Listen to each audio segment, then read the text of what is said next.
Hello, this video is Can I Eat Fruit If I Have Breast Cancer? Hi there, my name is Marnie Clark and I'm a breast cancer coach and a breast cancer survivor.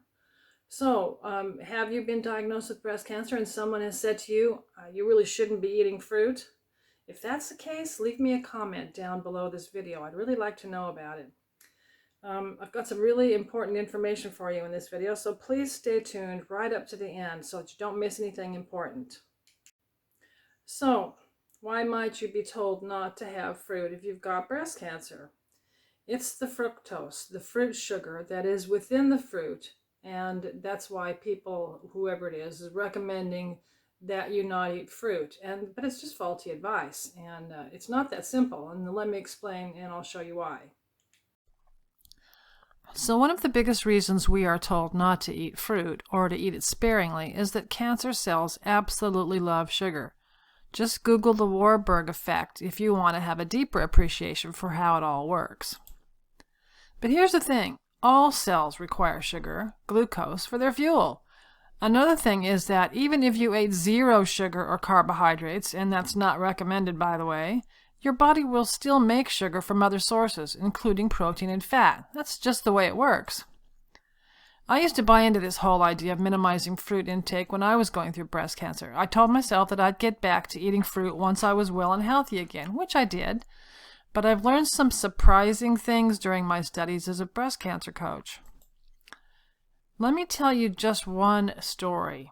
I once had a coaching client, an older woman, who had been diagnosed with an aggressive breast cancer, and by the time it was found, she was stage 4. It was considered that she only had a few months to live.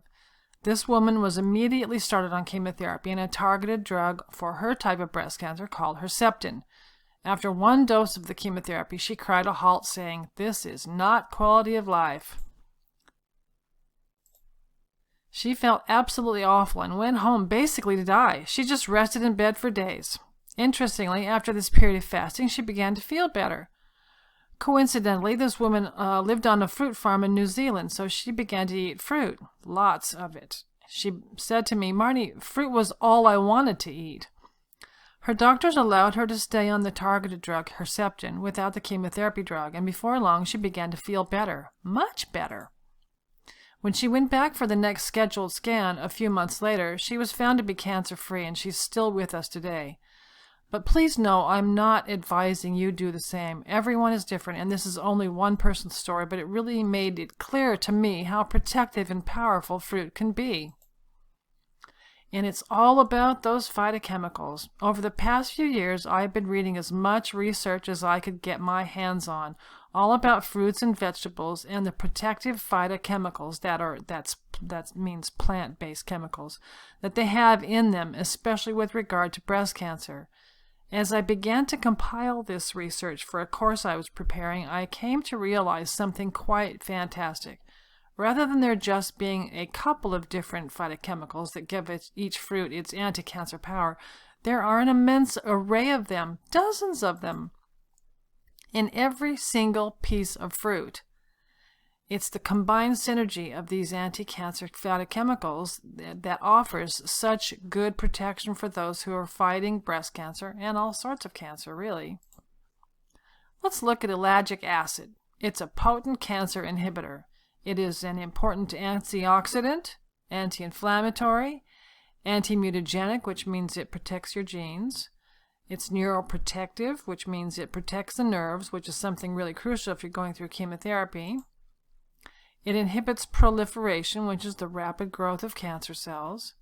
It promotes apoptosis, which is planned cell death, absent in cancer cells. It reduces tumor size and incidence. Acts as a natural aromatase inhibitor, which means it slightly inhibits the synthesis of estrogen. It inhibits the action of estrogen receptor alpha. It inhibits the ability of breast cancer cells to move through the body, a process known as metastasis. It inhibits breast cancer stem cells. That's just one phytochemical. Ellagic acid is found in all of these, and if you want to pause the video and write all those down, feel free to do that. Let's look at a single blueberry. In this blueberry, you're going to find all of these phytochemicals. Now, when I created this slide, all of those weren't run together, and for some reason now they are, and I apologize for that. I didn't notice that was happening. But yeah, all of those, there's 26 of them. All of these phytochemicals have significant health benefits for breast cancer survivors, and you don't want to miss out on that. Each and every one of these phytochemicals has loads of research showing that it fights breast cancer in so many different ways. Why aren't we told this? How maddening is it that we don't know this? There are loads of phytochemicals that are very protective in fruit, and so I hope you will consider fruit as part of your anti-cancer toolkit. And let's make sure it's organically grown, though. That's really important. So I hope you found that information interesting and helpful. And if you have a breast cancer diagnosis and you would like to stay connected with me, I'll put the link to my website down below this video, and I would be more than happy to help you. It's all about you and your journey, and anything that I can do to help you through that, I am honored to do so. Thanks for watching.